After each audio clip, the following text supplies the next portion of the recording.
Assalamu alaikum all, and welcome to another episode of the Optimized Muslim podcast interview series. Alhamdulillah, today another guest that I think aligns well with this project and we'll all benefit from, inshallah. I've got brother Jan, who goes by the name the Slovak Muslim, on YouTube and other socials. We'll link all that in the description. First of all, I know we've said it before, but Assalamu alaikum, Jan. Introduce, Jazakallah for joining. And yeah, Jazakallah for taking your time. Walaikum salam. Yeah, I'm happy to be here, and hopefully we'll have something beneficial for the listeners. Yes, definitely, inshallah. So I wanted to have I kind of use this podcast a bit selfishly in that whatever I'm interested in, if I see someone that I want to kind of speak to, it gives me a good excuse to have like a one-on-one chat with them, but also have in mind that I'm looking to extract stuff that can benefit the audience and the people watching as well.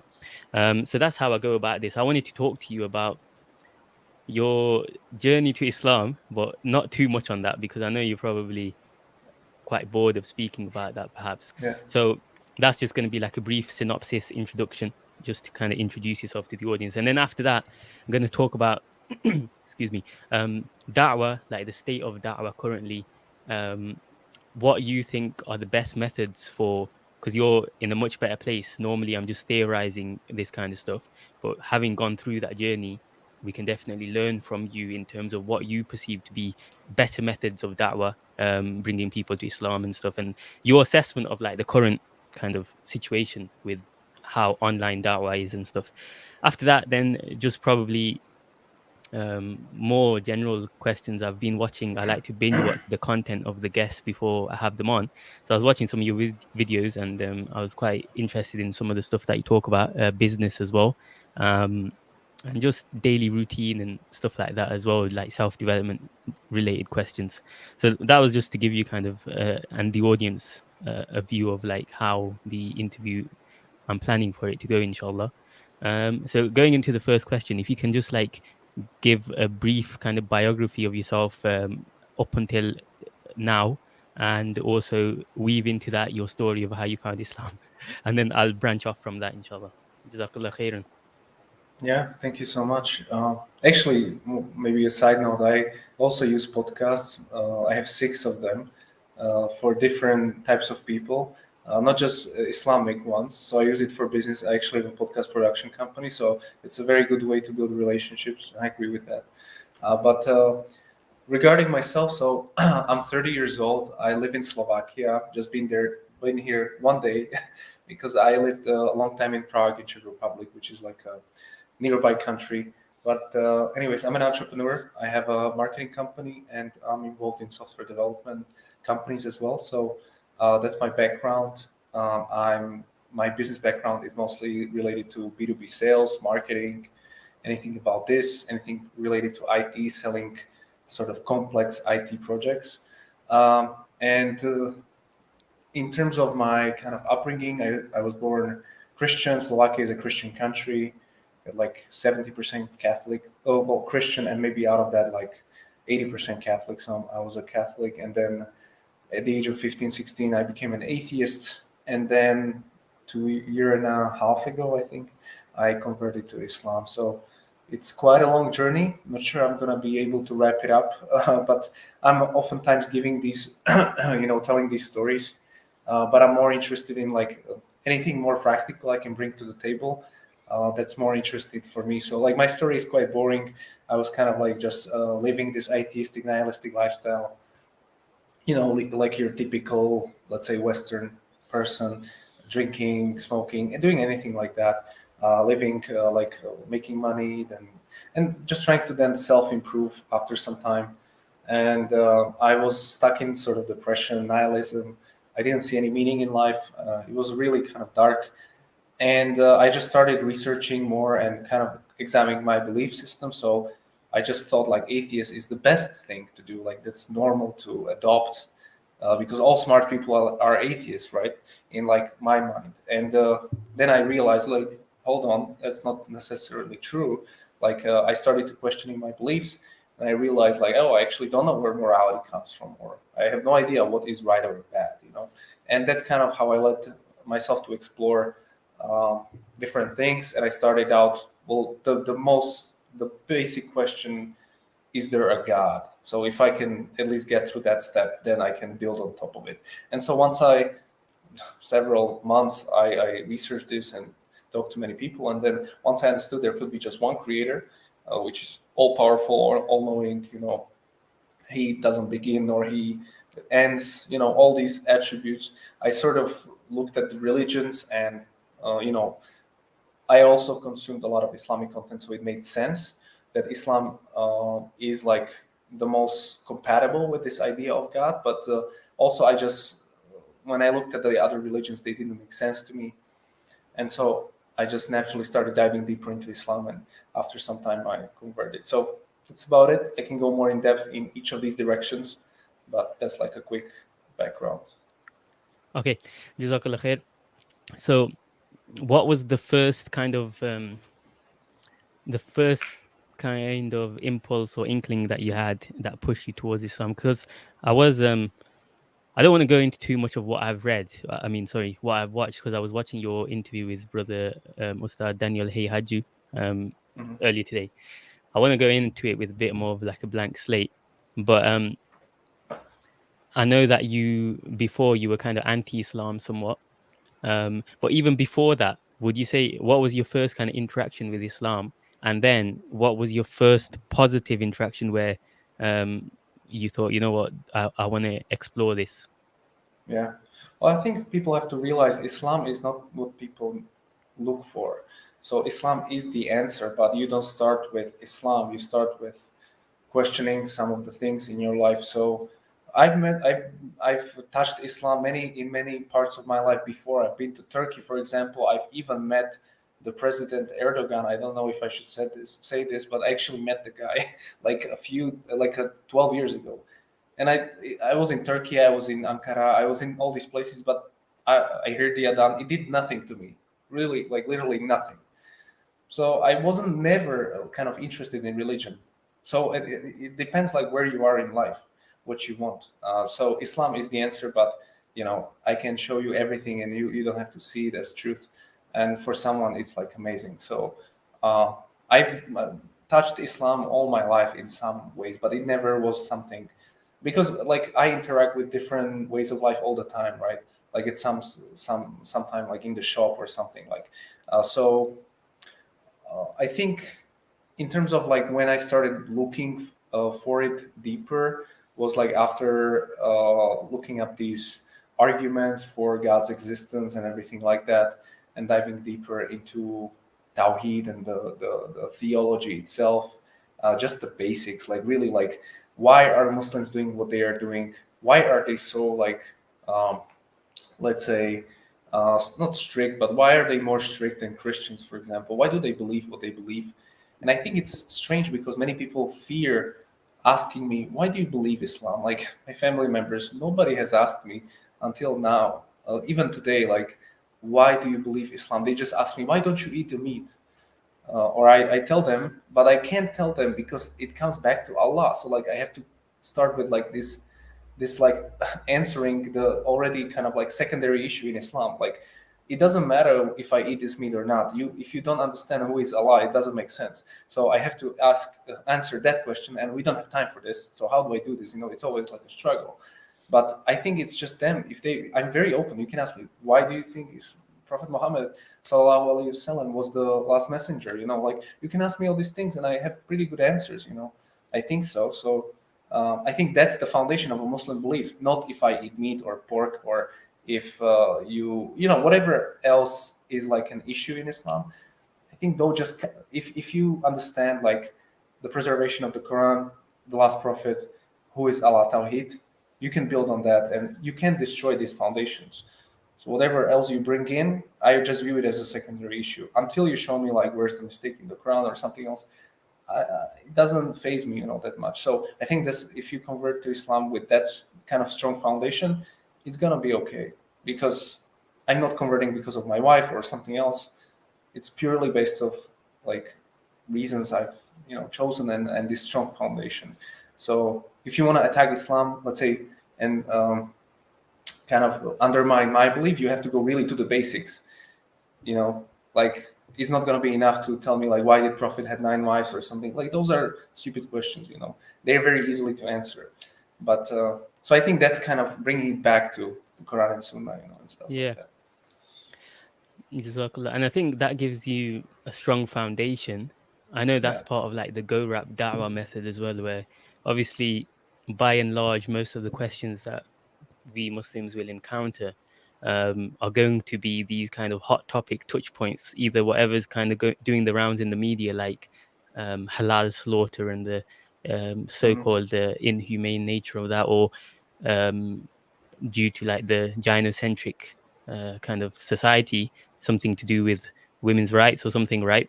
They're kind of the ins that people have towards Islam. And then I can understand what you're saying, because, and this happens with Muslims as well, like let's call it intra-Muslim da'wah, right? It's like when you get relatively practicing Muslims versus non-practicing Muslims, or not as practicing, unfortunately there's like, with the internet as well, information age, the gulf gets wider between those Muslims who know a little bit and those Muslims who kind of know nothing. And the gulf gets wider because obviously people seek out the information that appeals to them. So the reason I'm saying that is because oftentimes, even with Muslims, I've had situations where, like, say, there's about the hadith about men not wearing silk or gold or something, right? Or even why do men have the beard? Yeah. People try to find reasons that rationally kind of align with their thinking, right? Rather than going to the source. And obviously, the scholars say that you can find those reasons, but it's not the core. It's not like the main reason is because this is the religion, this is what the Prophet sallallahu alaihi wasallam said, or it's in the Quran or the tradition of the scholars, and that's why we believe it. As in, that's the element that people don't like, even Yeah. Muslims, because they've grown up. Some of them have internalized this idea that there's in Islam we think, right, and we do, like that afala yatadabbarun al-Quran, right? Like, do they not ponder, do they not reflect? But that's not for the minute things. Like, oftentimes it does go back to, this is the deen, this is the ruling, right? So you have those discussions where I remember, why do men not wear silk?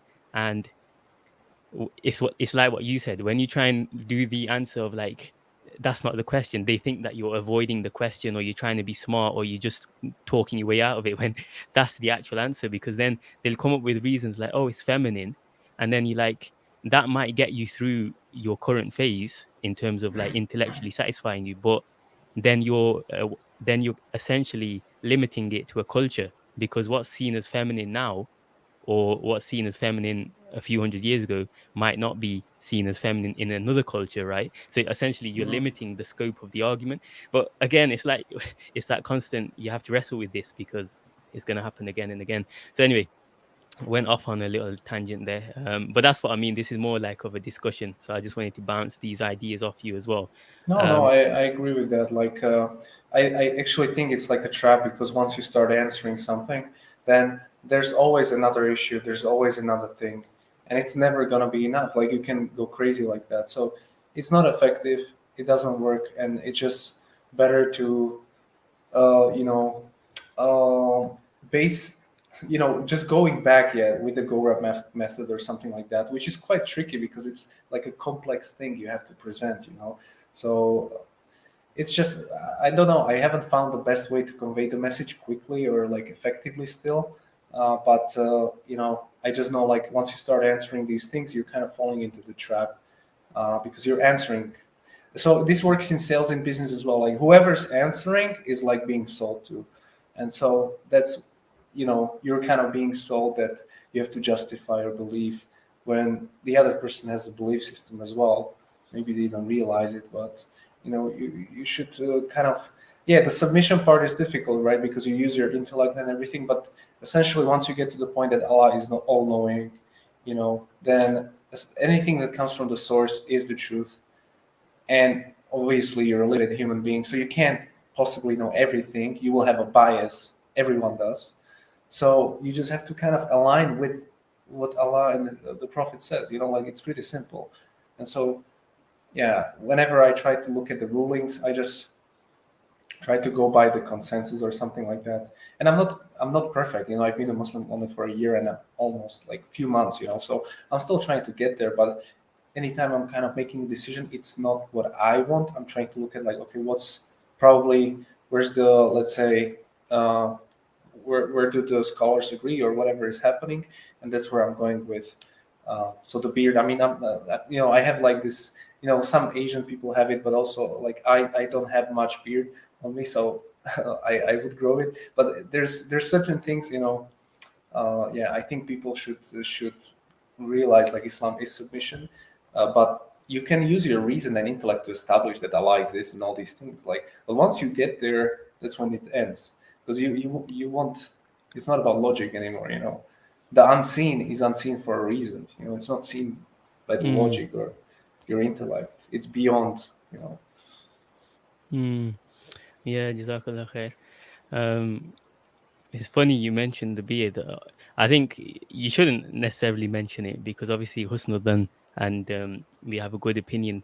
But it reminded me of it reminded me of my time at university. There was this Malaysian brother, and we used to laugh about it because I don't know if you heard. You probably have Sheikh Hamza Yusuf, right? Yeah. There's an old video of him where he's like on stage answering questions from the audience, right? I don't know Mhm. where he is, and someone said in a question, and he's like reading off the piece of paper, and it says something about why you don't have a long beard, right? Mhm. And it was just funny because his reaction, he was kind of upset by the question, obviously, but he was like, it doesn't grow. It just reminded me of that. But anyway, yeah, so the next question was, I've noticed this somewhat in yourself, but also there's another Muslim, a recent revert. I think you've had a podcast with him, although I didn't see it properly.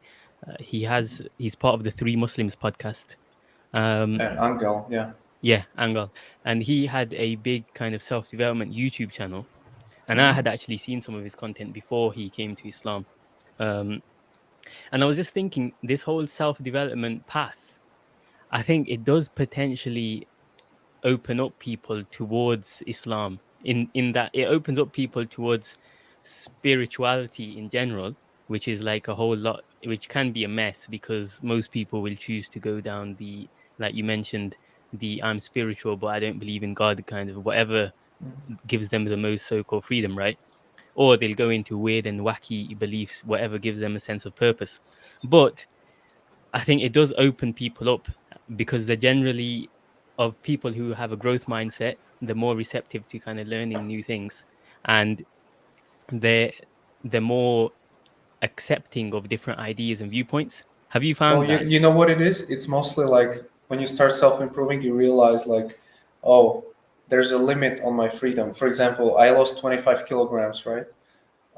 And that has to do with discipline of not eating and working out, which is uncomfortable. So I'm limiting my freedom.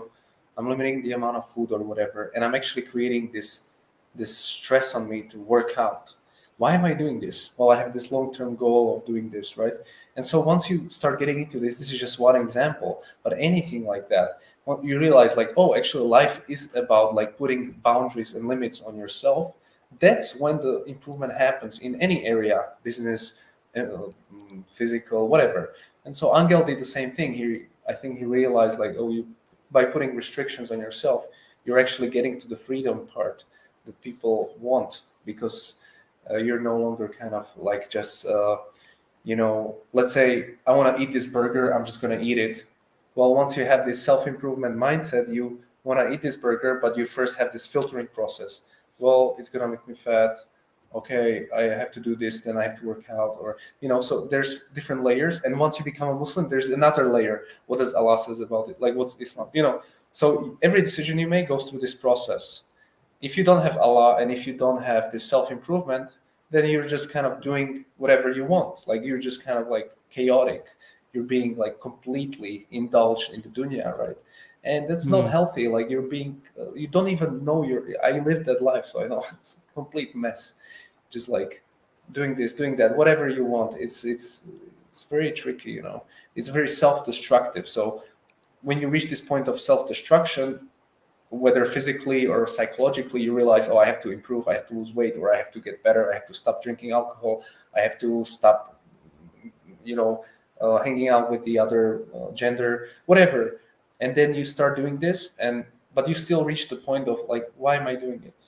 You still haven't answered the basic question of your life, like, well, what is the meaning of this? Like, even if I self-improve forever, what's the purpose? Why am I getting fit? What am I doing here? Why am I making money? Making money just for making money, like what? Or making money to take care of my family, but why? And so that's when you start getting into like, okay, how did I get here? What's my purpose? And how did the universe begin? And all that stuff. And those are the questions then lead to more like from this self-improvement mindset to more like, not necessarily religion, but philosophy, religion, mysticism, whatever it is, trying to answer some of the spiritual questions, because you realize you don't just have the body, you have the spirit as well, and you have to somehow take care of it. But how? I don't know. So that's where you go kind of on a journey, and most people kind of take whatever, yoga, anything like that. But I just wanted to know the truth, so I examined most of the systems out there.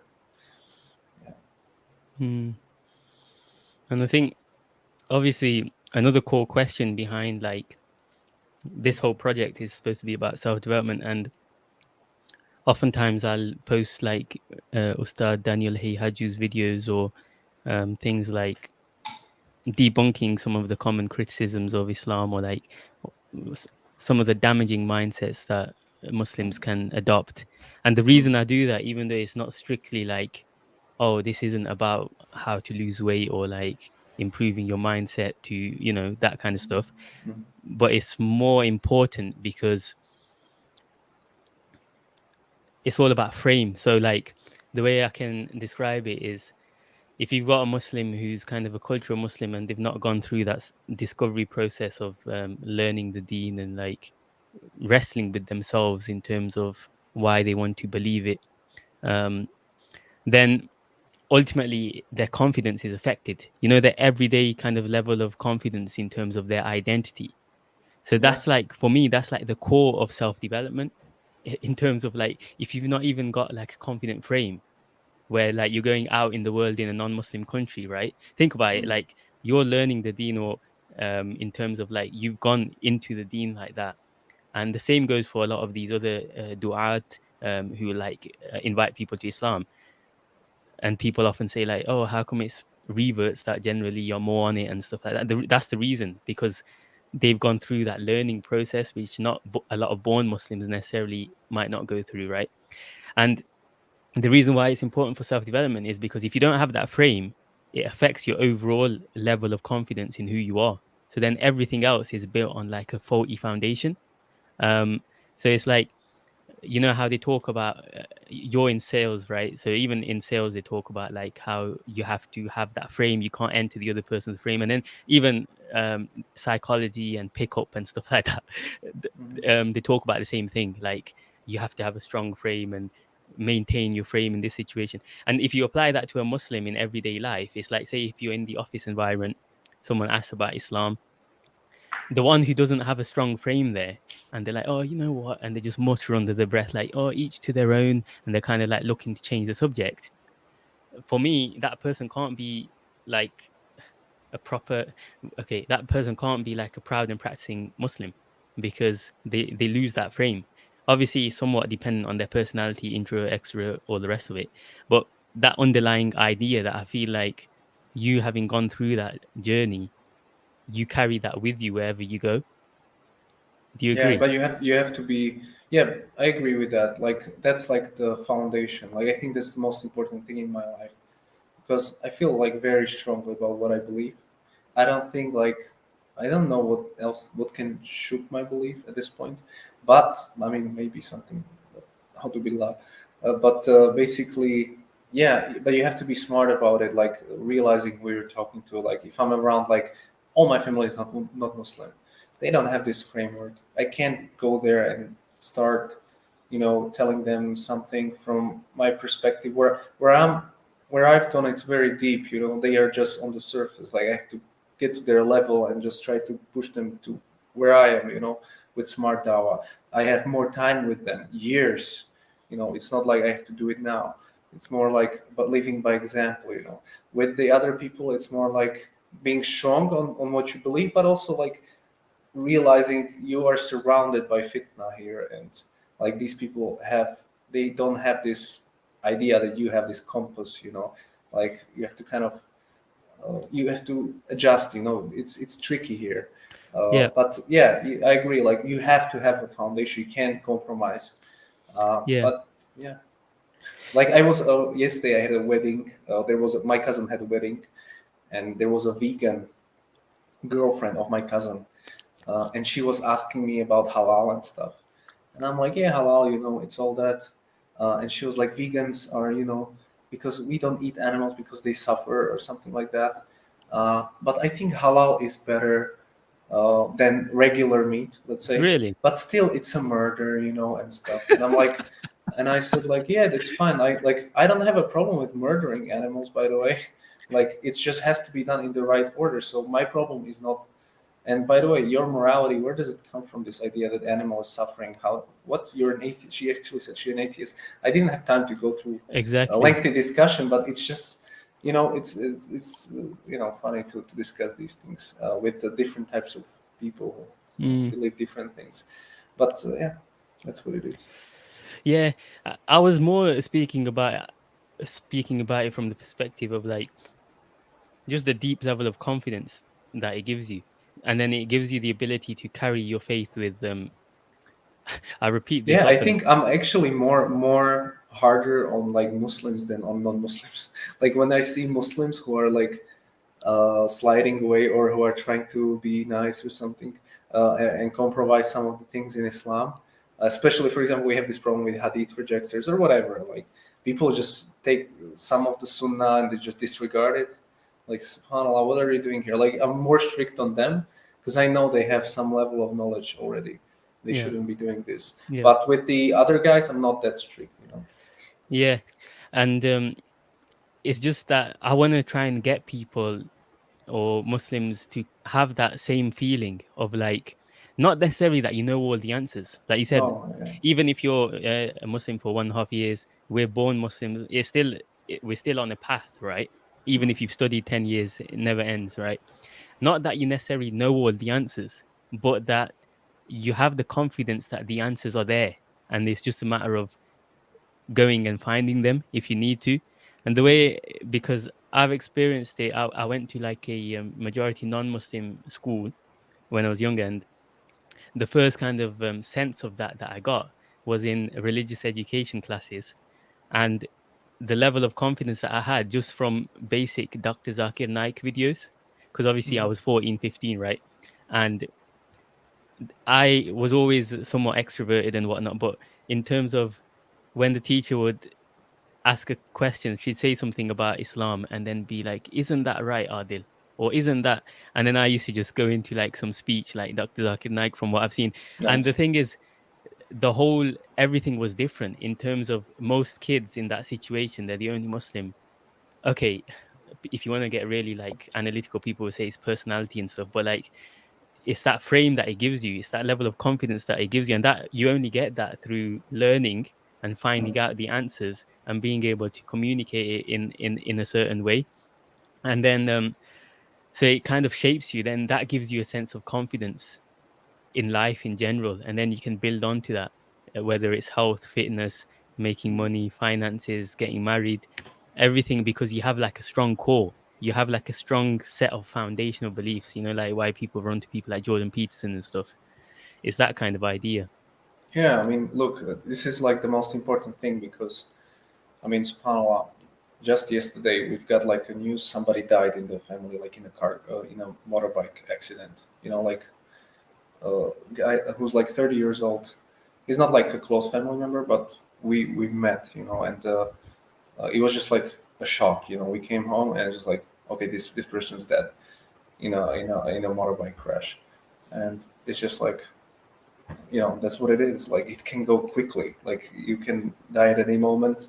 You have to get ready and like um always struggling with like looking at my whatever dunya possessions, materials, and then looking at like, okay, but my focus should be over here on the day of judgment. Really, like that's my north star to be really prepared, because I can go anytime. I just drove like 1,000 kilometers. I could die any moment. Like this is like the most to be okay with dying is the most, I think, the biggest kind of, for non-Muslims, the biggest problem. You know, they are trying to ignore this part of life, which is natural because most tribal people, even non-Muslims, like thousands of years ago, they knew like death is coming. They were ready, and they had different ways of going around it. But modern people kind of like ignore that. You know, they try to do anything to kind of distract themselves from the idea of like one day you won't exist in this dunya, and that's kind of to come to terms with that, like, and to be okay with that, not with the actual dying process because that's going to be difficult, but to be okay with just kind of like moving on and not obsessing over going to space like Elon Musk, or trying to stay here forever in some AI machine. You know, all these things are nonsense. Yeah. You know, Yeah. so it's just kind of that brings peace to heart. You know, that idea, but also it's kind of, you have this sense of like, okay, but I'm going to be held accountable. Islam is not a free ticket. Like, I'm going to be held accountable, and I have to be ready. And you know, look at the Anbiya, look at everyone. Everyone's scared of the day of judgment. So why should I be okay? You know, it's not going to be easy. It's not going to be nice. And I don't. It doesn't matter what I think about it. It doesn't Mm. matter. You know, people have this idea like, oh, but it's not nice, or this. Why is it?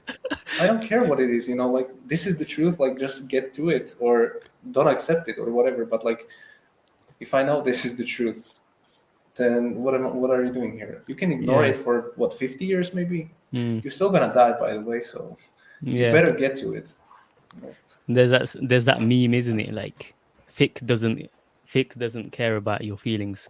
Yeah. And the yeah, so you mentioned a couple of interesting points in there that I wanted to go back to. And one was where you mentioned the variation in the style of da'wah, which is very key, um, because it's all contextual depending on who you're talking to, the length of the relationship, Mhm. things like that.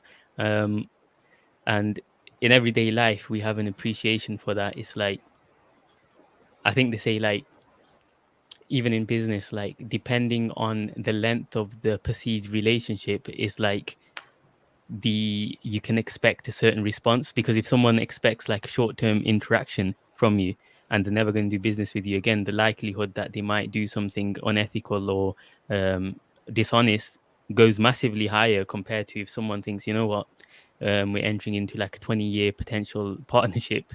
You know what I mean? It's a different kind of.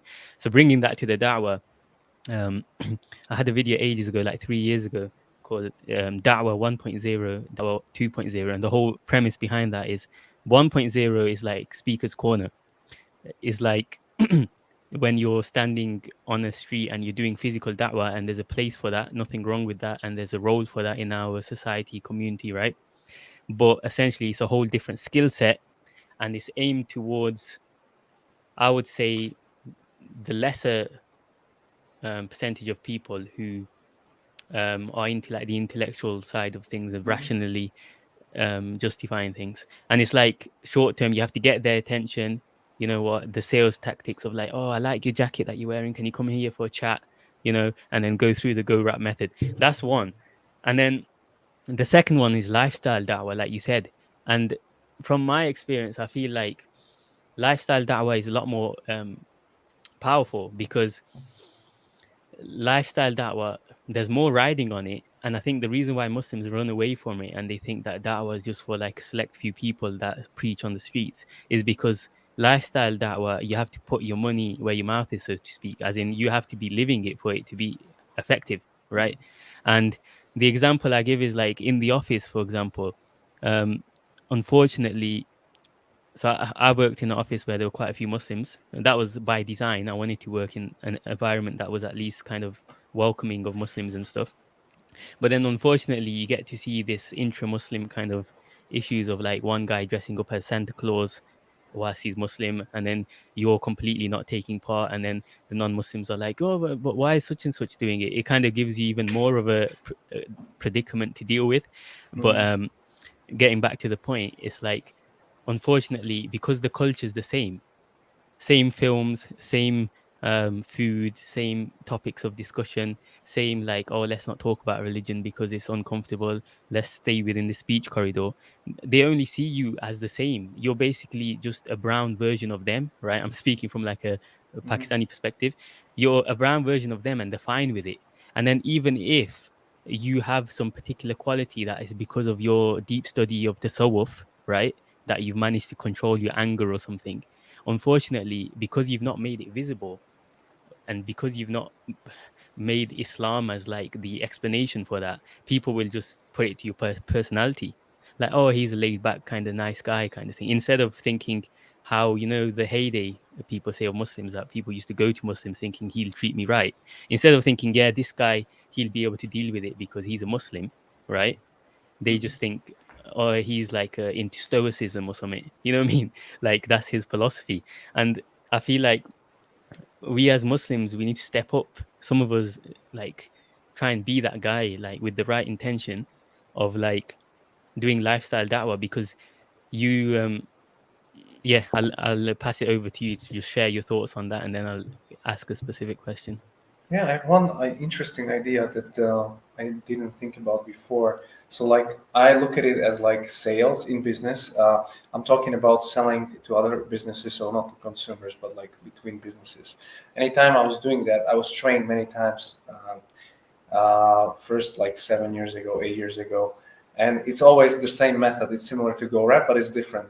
So when you talk to a business person or a CEO or someone, first you don't sell the product. You have to kind of build out the challenge in them, and then you kind of offer the solution. Anyways, there's a long steps you do. It kind of gets locked in your head, and I use it to this day in any interaction that I have in business. So what I learned in sales is that the one who speaks loses, which means I win. So this means like anytime I'm selling something, I don't even talk about it.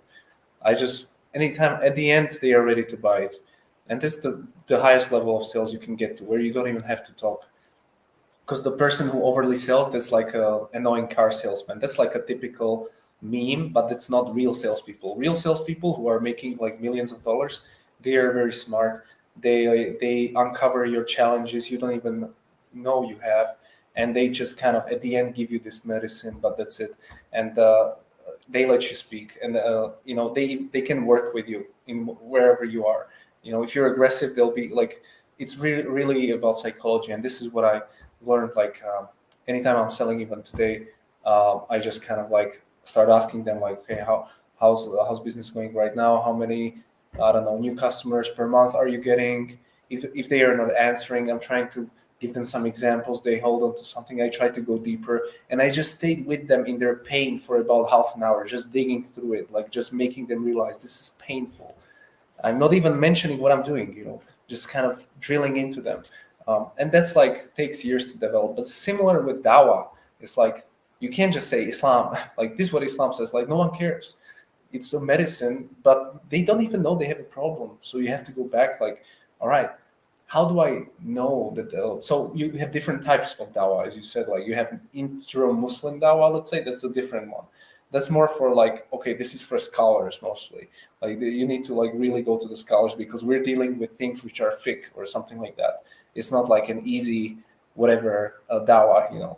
Then you have this street dawah type of things, but that's for people who are like people who watch those videos, they are already watching them like for hours.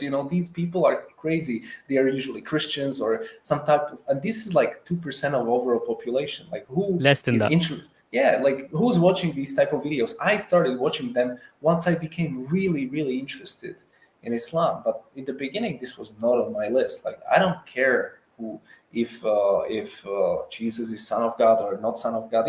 All these questions, they are too deep for me in the beginning. That's not what I'm looking for. So I think that's necessary, but that's already for people who are in that process researching it up. But you have this entire bucket of people who just kind of doing nothing. And I think what I'm trying to do with, we started a new organization here called Tawheed, and I'm not there's some variations of this intra dawa because we don't have anything here, kind of like books in our language, or we did some videos how to make wudu, how to pray, because they didn't exist. but I'm now we're focused on more like nihilism. So more like just talking about regular life, how it's just so you realize it's not okay to live like this. By the way, which you're living on, the way you go to work, come back, give drink 10 beers, go out with hook up with someone, watch Netflix. That's not a good life, and you can feel it. And I have my own experience, but I can objectively point to some data out there. I can use any non-Muslim statistics to prove this, and I can just talk about this like pointlessness of life like that, like meaningless. And people, the best thing is people feel it. Like people feel it. Like when I was back in my jahiliyyah, anytime you know when you drink alcohol, there comes a point where people open up, and they in the beginning they talk about whatever football or whatever, but once they are drunk, they start talking about their feelings and whatever, and that's when everyone kind of, at least in my circle, started talking about like what's the point of life, meaning. It was just obvious, like people are lost, like really really lost. And it's just clear, it's in them. They don't show it, Mm. but when there is this feeling, I don't know where it is, but or where it's coming from, but I think it's because they are not in touch with their fitra, right? But that's what you try to kind of uncloud. So I don't even think the Gorab methods at all. I go way before that. I think Mm. we need to just talk about the challenges of a modern person's life, how kind of depressing that is, kind of just living that, because it's a night and day to what I used to live on back in my days, and now it's like just from like purely like how my state is as a human being, it's like way better. And but I don't go to concerts, or I don't drink, I don't take weed, but it's much better. My kind of like whatever mental health, whatever this is. Mm. So I think that's really really key to talk about this, and then start asking questions. We shouldn't start answering quickly. We should dig deeper again, like in sales, and make them realize. They ponder, they reflect, they come back to you, and then you don't even talk about Islam. You can just kind of talk about anything else, and then go to the go rap, obviously, maybe, or some other method you Yeah. have, and then Islam is like yeah. Yeah. There are different people. Like we had a girl of a few weeks ago who emailed me like, "I want to become a Muslim. I was in Morocco or something, and I stayed with some family, and I really loved the way they kind of the family interacted with each other. And I was a Catholic or whatever. I believe in God already. I do all these things. I just need help to understand what happens in Jahannam." Like she just had a specific question. I'm like, okay, that's cool. And so I met her up with another sister, Mm. and we answer her question or something. But uh, that's a person who's already like at the end of the journey. So like I think about it as a marketing funnel. You have all these leads coming in, and you Yeah. have to kind of prioritize them. That's the word I wrote on there whilst you're talking funnel. I was gonna use the same example. It's like the people that Yeah, watch these videos, they're already in the funnel in terms of like they know the basics and they're just but in. they are not converting well. They are like the ones who are most stubborn because they have some foundation different, like they are either Christian or Buddhist Yeah. or whatever. Yeah. So they don't want to move. They have some Yeah. other agenda. Yeah, yeah, and there the utility in those debates is that you're not necessarily trying to get them. It's the people that Yeah, watch. yeah, yeah. It's like the more neutral people Yeah, that watch exactly. that sometimes Yeah. get swayed by it. But I was like thinking that the lifestyle dawah approach is like you've got time. Say if you're in a workplace, right, and you're working with the same people for 5 years, right?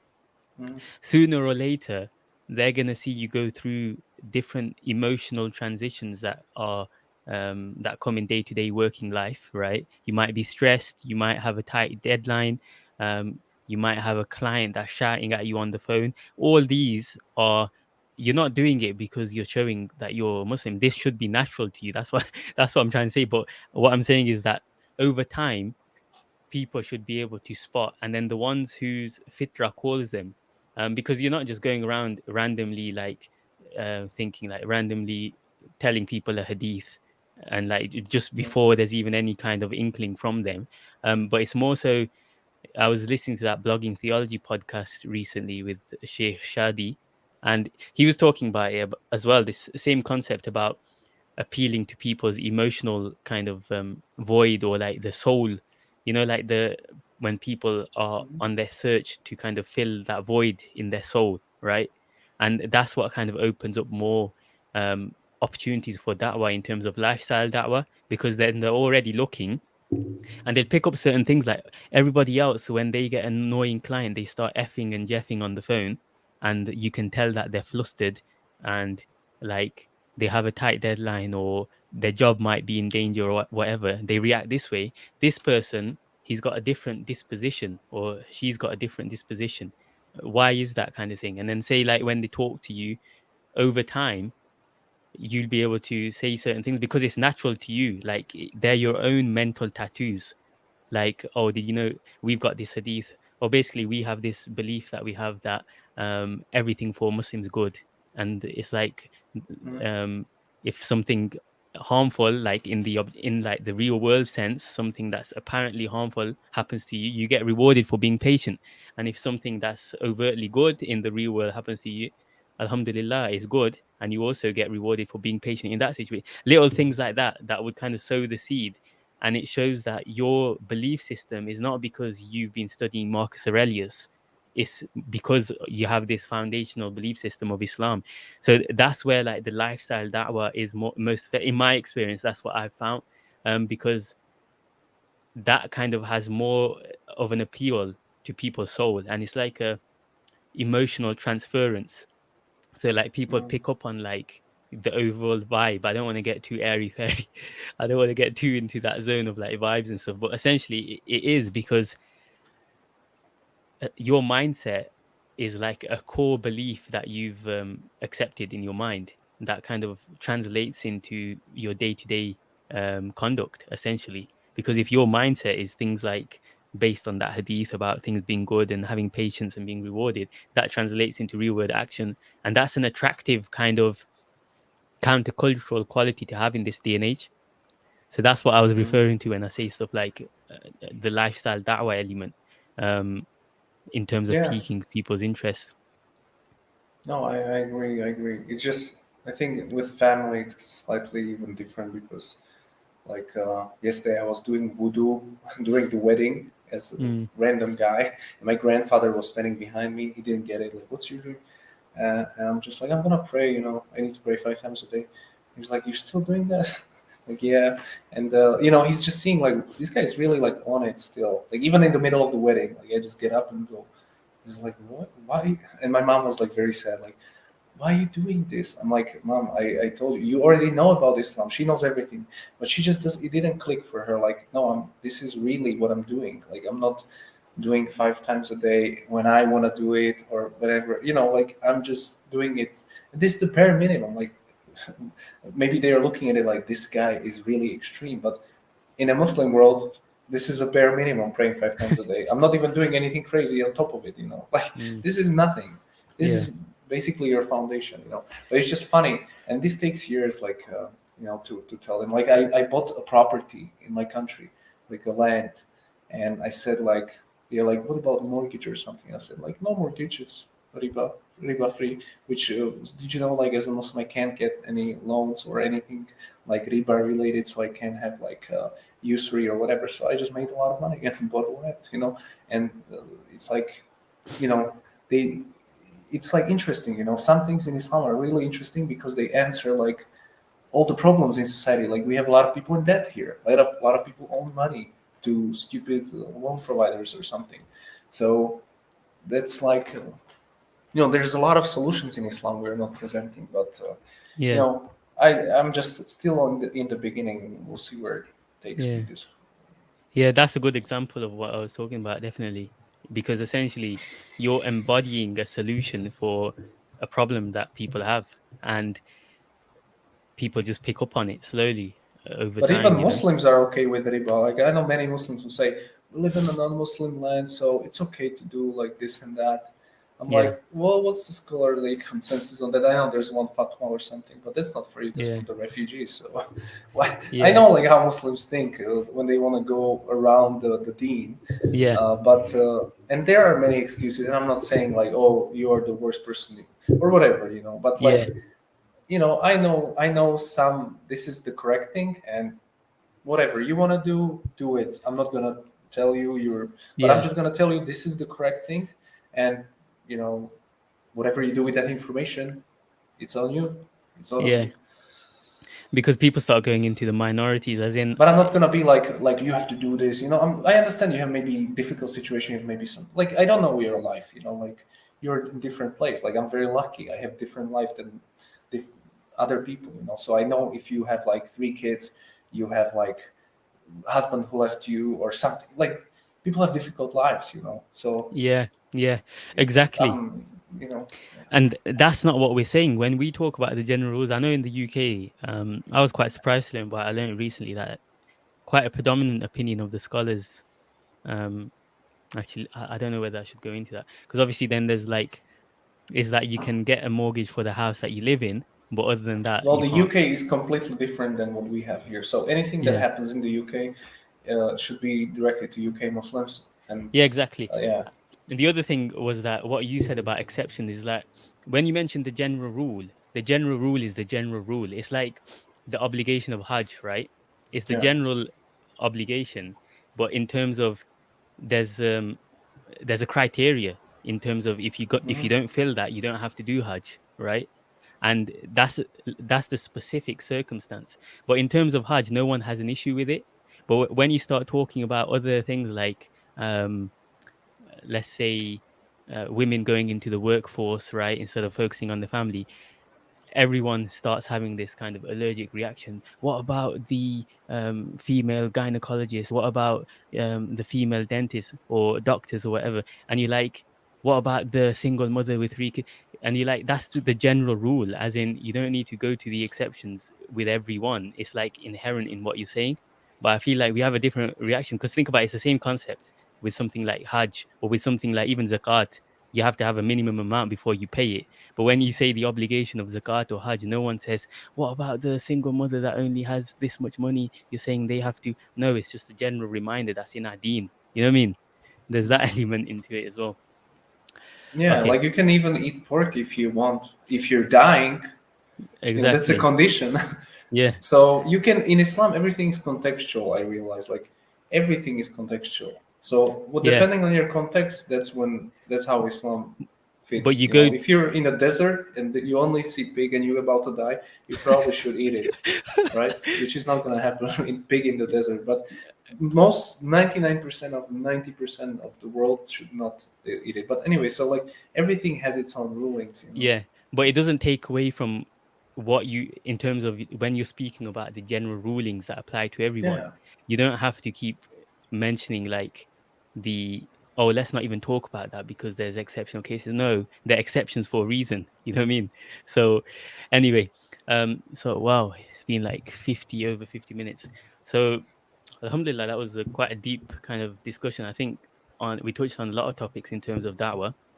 um, I wanted to kind of change topics somewhat. Um, I had a list of things that I wanted to speak about, and obviously we've just only just finished the Dawah subject. Um, just in terms of your life in general, say after you became Muslim, how would you say that affected um, your journey on self development and also your journey in business? Because as excuse me, as far as I understand it, you've been in business for a few years or 4 or 5 years, and you became Muslim 1.5 years ago. So, how would you say has that affected your business practices in any way in terms of like the ethics and stuff like that? Yeah, in terms of affecting my business, tremendously.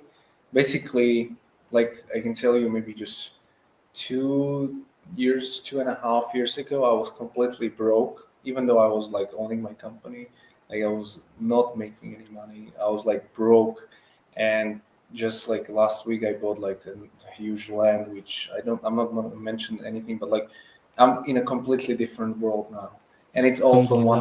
one dua I made, and it's Alhamdulillah. crazy. I went to Istanbul, I converted. I went to Istanbul, and I just it's actually my YouTube this dua thing where Mm, just from one dua, one simple thing, I got like 12 clients or something, and just start pouring in, and I decided like, okay, I'm just gonna let Allah guide me, like whatever in business, because and I had this intention of like owning a home or something without riba, because I thought like I'm gonna be a Muslim. It's very difficult here. Like how am I gonna do it? but it's just Allah gives. Like if you want, like whatever is possible, you just have to kind of ask for it. And so it had it changed my life completely. Like it's essentially, yeah, I was a businessman. I actually I'm not doing anything else. I'm still doing the same business. So like nothing changed in my life, in my sort of strategic thinking or anything like that, or my company services. It's all the same. It's just this. Now I'm a Muslim, and there's a different. I don't know what happened, but yeah. So it changed a lot, and my thinking. Yeah. So that's, I think, the biggest impact I had. Yeah. Alhamdulillah. That's definitely I don't something to think be. it would happen like without me becoming a Muslim. Because even the idea, I had like a creative idea which wasn't from my head. It like was completely random. And I know it's random doesn't exist in Islam, but like I know it didn't come from me, this idea. And I just know how to execute things. So I'm a very good kind of a startup guy where I have like an idea. I launched multiple projects very quickly to just quickly get the market feedback. I don't like to wait for things to work out or like pray that maybe after 2 years of developing something it might work. No, like let's just launch something very small quickly, get feedback, let's see if it works, and then if it does, then let's improve, iterate, and create a better version. That's how like business works, because once if you spend too much money on developing something people don't want, then you're kind of broke, you wasted a lot of time. So yeah, I have this, I think that's my biggest skill set. But but the idea wasn't mine, it just came to me from the above. So I just executed the idea. So I don't actually think I did anything special. It's just the same thing I'm doing all the time. What a blessing. Because Alhamdulillah, that definitely solidifies, strengthens your iman and faith. And Mm. it's like unexplainable when you have these occurrences that you know are only through a dua, or like only through praying, or only through Allah. And it's a feeling that it's hard to kind of get across to other people, because it's literally Yeah, quite life changing. And what I would say is like, Alhamdulillah, like you're saying, maintain that level of gratitude, because it's easy to start. Um, you get you shaitan can start waswasa. thinking like I did that, like it's all Exactly. me, Yeah. and it's not. Yeah, especially in this, it's a danger that I've spoken about before in terms of like being on this self development kind of hype. Because you're kind of analyzing the different skills that you're acquiring and stuff like that, it's very easy to think like, oh yeah, but I read this book and then I did this. But you you did that all through the guidance and kind of the will of Allah subhanahu wa Yeah, ta'ala. like you have to just understand your risk was already determined for you. It's not Mm, you're doing it. It's just you're going in some direction. Yes, you have some free will, but the path was already yeah. predetermined. You're just kind of walking through it. So that's how I see it. Before I was like, yeah, I'm like I was like watching these videos like as an Muslim, like, yeah, I'm gonna be a millionaire, right? Like these Yeah. ideas, like millionaire before 30. Like what? How does that help you? In even if you achieve that goal, you're empty then. Like you go and what next? $2 million or what? What Yeah. like three? And that's my life.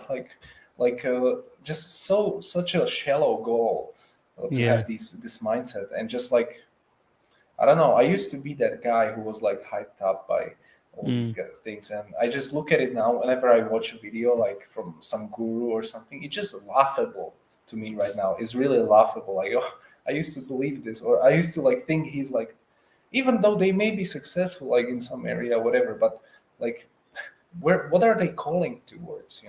They're giving you some underlying messages. With the message they're selling you, there's some underlying philosophies they're also pushing on you, which you're taking on if you're consuming the content. materialism, the main one. Yeah, yeah, Yeah. that anything you can that you can be happy uh, with, let's say, when you improve your life. Once you improve it, you will be Yeah. happier, or you can yeah, I mean, when they define the happiness, like, yeah, I'll buy a new car, so I'll be happy. Yes, I'll be happier for a few minutes or maybe 2 days, but then it starts being annoying because I have to park the car. I had this experience. I bought the car, I had to park it. I then have to pay for the parking ticket, and then I have to look for a place to, I don't know. So it's just, it stops being happy, very quickly. Anything Yeah. in the dunya starts going very quickly down the hill. even if you buy a new apartment, anything, like it starts kind of to annoy you after a few days, Yeah. and it's Yeah. not nice anymore. And people are like, "Oh, Exactly. what a nice thing!" Like, yeah, Yeah. I don't see it like that. Like, it's crazy. Like, I remember how I used to think, like 10 years ago or like 12 years ago. I used to work in a factory, like in a like factory for a minimum wage, and I would just dream about my life in college or something, and just like, I'm gonna have this thing and that. And now, if I have something like that, I don't even realize, like, oh, back then I would be amazed at my life right now. But it's just like, I'm still the same guy, and it's not amazing. I don't think it's ever gonna be amazing. Even if I have $100 million, or I don't know, a helicopter, nothing. Yeah. Nothing. I would much better be in some Medina, just worshiping Allah. Like, that's my. If Allah gives me old age, like, that's Subhanallah. That's what I want to do. Like, just spend some time, just isolated. In some mosque or something. Mm. I don't know, but I just, the reality of this world, it's like this. So I just feel that people are missing out on such a big thing in their life without Islam. It's just really sad to see this. People lost in confusion, drinking, doing this, going, just like, and Mm. it's not like you can just tell them, like, look, it's hard to tell them, like, okay, there's the day of judgment. There's gonna be this, there's this. It's very difficult to tr- to tell this to someone, Yeah. because it's a lot to handle. It's like, oh, Mm. so I Yeah. don't know. Yeah. Is that hedonic adaptation, isn't it? Where like you get used to it. And I feel like this is potentially like quite a deep point, but it's like the way to balance it is by starting a family and realigning your motivations as to why Mhm. you want these things. Because look, um, I realized very early on this whole realization of like how money or material things aren't going to make you happy, right? And so then it can affect your motivation because sometimes, and I feel some Muslims are in this as well, where it's like, what's the point? Like, let's just do our basic ibadah and whatnot. But you have to realign your intention as to why you're doing certain things, like even with going to the gym, stuff like that. Realign your intention so that you're also getting reward for it. Otherwise, you're just wasting your time in terms of you might be getting the outward health benefits, but why not capitalize on the opportunity of getting good deeds for that by setting your intention that you're doing it to like for your spouse or like to be a better father, have more Mhm. strength, live into old age. You're effectively multiplying the good deeds that you're getting by doing something like that. And I feel like ultimately everything's about neurochemicals when it comes down to like happiness and serotonin, dopamine, right? Once you understand that, and you understand that, there's that guy, he has the saying that if a cup of coffee is not going to make you happy, nothing's going to make you happy. That doesn't mean that if you hate coffee, but the Yeah. point is like if something simple can't make you happy, because essentially if you break it down on a neurochemical level, it's the same thing. It's just a burst of dopamine. And whether it's like a private jet or a cup of coffee after like a fast or after waking up in the morning, on a level, it's the same thing inside. So once you understand that on a deep level, you realize that it's futile chasing these things. Yeah, And that's what Ramadan does, like fasting, just kind of detaching yourself from all these things. You realize, like, oh, I find real, like, that's really good. Like, the happiness yeah, I feel once I do iftar, yeah, or once I pray tarawih or whatever, like, that's more meaningful to me than whatever happened in my business. Like, I don't really care about that. Like, because it's like, and this is what the big realization is, like, by actually removing yourself, because people try to externalize, take money, take products, services, whatever. Like, this is where the happiness is. It's actually by removing yourself from this dunya, and not by saying, like, in a Buddhist sense where you have to meditate forever and whatever, do something like that. But just kind of like, it's healthy to stop stressing over your job. Like, whatever, you can get fired tomorrow. So what? Just go do something else. Like, anything can happen. Like, really, like, just stop stressing about these yeah, things. yeah, There are more important things in life, and this is what Ramadan is really perfect for, yeah. fasting. Yeah, and there's actually a hadith about that as well, that the believer has happiness when he opens his fast. And there's another, I'm obviously not quoting directly, but there's another instance mentioned in the same hadith. But essentially, that's that system, isn't it? That you don't have to figure it out on like, oh, that's dopamine being released and stuff, right? Essentially, this is like timeless wisdom, and yeah. So Yeah, like the best feeling recently I've got is like when I go pray Fajr in the mosque on Friday, and mm, then I walk out, and it's like before the sunrise, like maybe yeah, like few minutes still, yeah, and I can just see like there's like a hill, and I can just see the curvature of the earth mm, slightly, like it's just like no one anywhere. It's like I'm alone, like mm, 4 a.m., whatever, 3 a.m. And I just usually have a walk around the park, mm, sometimes with a friend or sometimes alone. mm, And it's just perfect because the way you can reflect after Fajr, when this is happening, when there's yeah, no one here and you can see the earth, it's yeah, completely different because then let's say I go to sleep, then I wake up, I'm going to work, I'm stressing, people everywhere going tram, all this nonsense.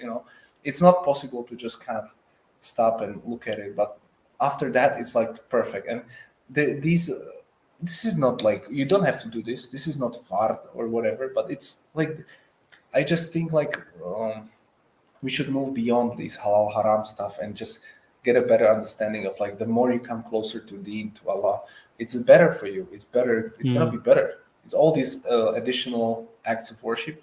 They really changed me. The dhikr and all these things. It's quite important. I think after some time, after you know how to pray, after you've been in like the basics. Okay, you need to step up again. It's not time to chill. You again go to the next level, and yeah, I don't know, like I'm yeah, still new, definitely, but you can't just relax.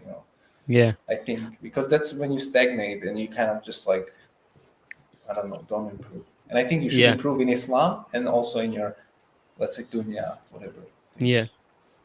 Yeah, definitely. I'm gonna start bringing it to a close because I need to pray Okay, Maghrib in a bit. But couple more questions if that's all right. You can make them more brief if you've got time. sure. Um, so one was like an observation that I made, potentially because I could talk about these ideas for ages, especially with someone like yourself, because you share that similar kind of way of thinking. But um, one is that I feel like it was quite refreshing. I saw your video made a few months back about saving money, right? How to use your business to save money essentially, Mhm.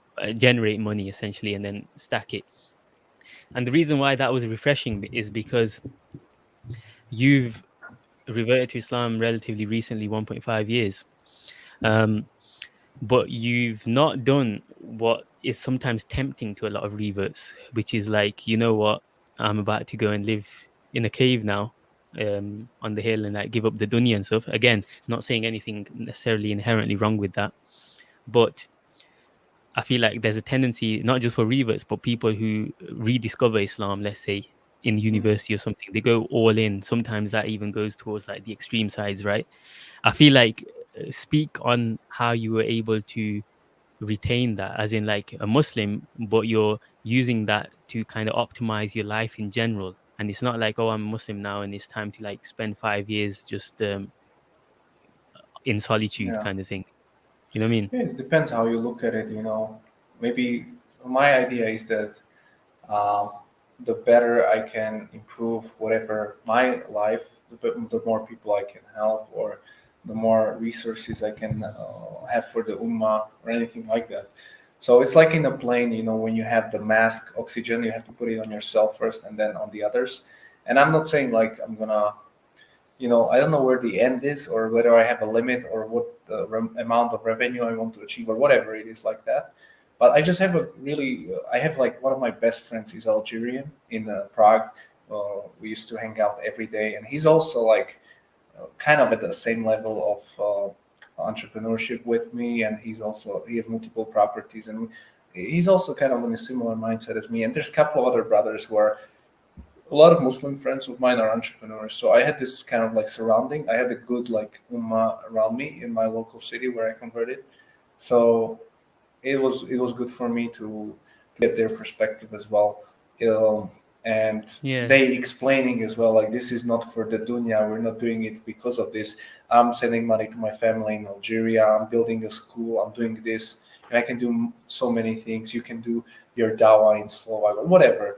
I need money for this, and printing Qurans, something like that. So like, so I think that's one way to look at it. But I get the other perspective as well. There are people, like, it's very depends on who you are or what Allah gave you as like a skill set. Like one of my good friends, he's a historian. He just loves studying Arabic, like a convert, and he writes long articles about complex issues which I don't even understand. And it's like that's his thing. Like he can Mm. be in solitude. He's not interested in making money or doing anything in business. He's like fine with some job, or and that's it. And he has a wife and whatever. Like that's his life. Mm. And there's Alhamdulillah. nothing wrong with that. Like everyone Mm. has whatever role. I'm not better. He's not better. It's all the same thing. We just have different things. I'm not a guy who studies well. Like I can't study. Of course, I did study, but I'm just more practical in this kind of like economy guy. I don't know how to say it.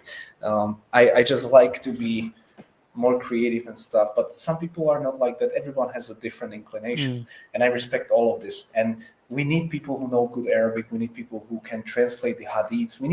Everyone has a role, and I have mine, but whatever. So I think there's nothing wrong with going either way. Whatever you feel like doing, or whatever is the talent you have, Yeah. go with that. I don't think we Alhamdulillah. can just say like do this as we did, or do this as they do. Mm. If you want to move to Saudi Arabia and grow a beard and live in Mm. Medina, let's do that. Like do whatever you need to do to be the best Muslim you can. So And whatever doors open for you as well, yeah, whatever exactly, doors Allah exactly. opens for you. And like, there's the story of a famous scholar. I'm forgetting the name, but it's one of the major scholars where um,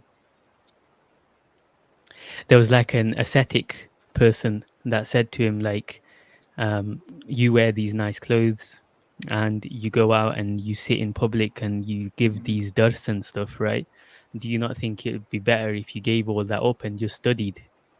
And like the scholar was like, Allah's opened doors for different people, and inshallah we're both on the right, as in you just worshipping, that's good, but me giving dars and all the rest of it, that's also good, right? And it's like a similar point. And yeah, jazakallah khair is that was a nice. Yeah, I think that's a good point. Like a lot of people are like saying like, oh, you now need to study for 10 years and things like that. And I try to improve. I try to learn Arabic. Like I try to go through this stuff. It's slow. It's not, I'm not very talented about it. And I try to get to some level, and alhamdulillah, maybe spend some months in the Muslim country, just get into that mindset, because it's much better over there. But I know already what I'm good at. I'm not a Mm, young. I'm 30 years old. I've tried mm, many things in my life. I'm not like mm, trying to find myself. I'm not a scholar. I'm not a scholar. I'm mm, not. I know where I kind of fit, but I do try to improve with my mm, knowledge as well. But I think that there's people who have much better talents. Like they can memorize books. They can like see all these things. They are linguistically much better. Um, so they can take the knowledge, and there's the other people then who can communicate better and maybe talk about that knowledge in a more simpler way and do the dawah. And so mm, that's a different skill set then. um, mm.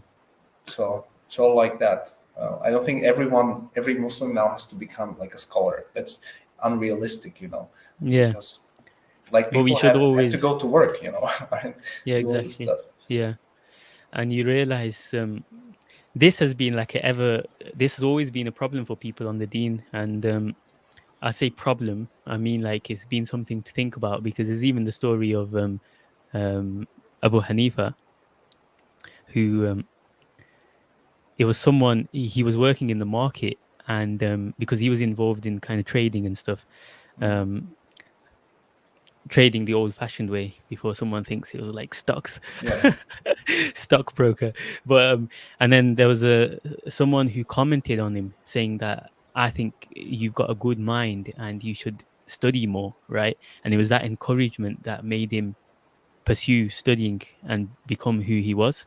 And also another example is Ibn Jawzi, who has some books that you might be interested in, because it's a rare insight you get into him, because they're like diary entries. So Mm. it's a very different insight you get into the mind of a scholar from however many years ago it was. And I've got a video on it, but it's like personal reminders and it puts everything in context. And he's got one particular passage, if you're interested, I can send it to you afterwards, where he's basically like going through the plus and minuses in his head. And it's like, look, I want to get married and I want to have children, but that takes a lot of money. And to get money, I need to spend a lot of time working. That takes away from my time studying. I want to get the best in the world, but I also want to study and give dars and do. And it's like a refreshing kind of insight that you get into the inner workings of a scholar's mind, especially from hundreds of years ago. And you realize that the problems aren't that different to a modern day kind of student or someone looking to get into the deen more seriously. And it's a human problem. So then the kind of lesson that you get from that is like, focus on the intention. As long as you're getting rewarded for your effort, ultimately we're concerned with the reward that we get for the intention and struggle, not necessarily the results. And that's like another refreshing kind of mindset that you have. um, and yeah, and likewise in business, you can potentially supercharge your Arabic journey by being in a position where you can dedicate more time to it rather than doing it 30 minutes a day. I'm also on that journey, so potentially you probably got better people than me to ask, but I can potentially point you towards certain resources and stuff in terms of Arabic as well. So yeah, last question, Jazakallah khair, is just to give us a sample of whatever you're comfortable with in terms of like your daily routine, or like let's say, yeah, your daily routine. You don't have to mention any of like the Islamic stuff necessarily, because I know people, you don't necessarily want to like publicize all the stuff that you do for the deen, but just in general, like um from a self-development perspective. It's like a common Mm. question people ask, like Tim Ferriss. Yeah, yeah. I think it varies because um, I'm not like some like I'm traveling sometimes or I'm doing different things. But I say when I'm like, and I just moved to another country, so. But when I'm like settled and I have like a routine, let's say in the city, so I don't know. I wake up. So obviously you do Fajr. Sorry, I forgot Yeah. about that. So besides the Islamic stuff. I have a coffee in the morning, and then I usually, work from home up until Mm, like lunch. So I check on my emails. I have some meetings virtually, mm, and I do some of that stuff, like the kind of harder meetings in the morning. mm, And then when the lunch comes, I go to the city. So I pack my gym clothes or whatever I need, so I don't have to come back. And I go to eat somehow to some halal restaurant. Um, then once I eat, I go to the office. In the office, I work. So I work for a few hours, meetings, whatever, podcasting, anything that happens. And then around like 4 or 5, like I'm pretty flexible, like because like my one of my companies is fully remote digital, and I don't spend too much time on it because I set it up so it's just my lifestyle business. I'm not really trying to grow it. The other one is more like a growth one, so that I'm trying to spend. And I have another thing, so I'm like split all over the place. I don't have like a 8 hour schedule. Like I even consider doing this interview as like a work because it's like, I have like a YouTube I need to do. I have this. I have multiple channels. It's like whatever. I have different schedules, but I just do it in the office. And at the end, I go to the gym. So I either box or I go jogging or something like this. Every day I do one physical activity. If I'm not like traveling, like in a plane or something, like I have like a day off. Uh, and mm, then I at the end of the day I go and with my wife we eat dinner. So we go to either a halal restaurant or we eat something. She cooks pizza or whatever. We eat something at home. We watch some TV series or something. Like we spend like 50 minutes on something, We talk about our day, whatever happened, Yeah. because she works in my company, so it's much easier. Mm. And then we go to sleep, and then I edit some I edit some videos usually, like or I play like one video game, play FIFA, you know, the football game. I play Yeah. like one game a day usually. It Mm. takes like 10 minutes, but I like that it's, you know, fully halal. But I'm just kind of like I try to kind of like I have only one game on my computer for like 8 years. It's always FIFA. I don't do anything else because I know I get too addicted to any games. Yeah. So I don't recommend any games. But FIFA is just kind of like, I don't know. I just play a game and I go to sleep. You know, that's it. Mm. That's a typical day. Okay, Jazakallah khairan. So I'll be sharing this. Jazakallah khairan for your time. And Sure. I'll also be making these small reels out of this, which I kind of get a lot of shareability on Instagram because Instagram's pushing out reels. So I'll invite you as a collaborator on some of them, and then it's up to you if you want to accept it. Aside from that, I was going to Sounds good. say, yeah, Jazakallah khair for your time. I would talk to you more, but I've got to go. And we'll see. Keep in touch, and we might have a second podcast interview in the future, inshallah. Inshallah. All right. Jazakallah khair. And yeah, hope it was useful for someone. Yeah, Jazakallah khair. And I pray Allah gives you more blessings and everything goes well for you, inshallah, in your new country. And yeah, Jazakallah khair. Assalamu alaikum wa rahmatullahi wa barakatuh. Thank you. Thank you.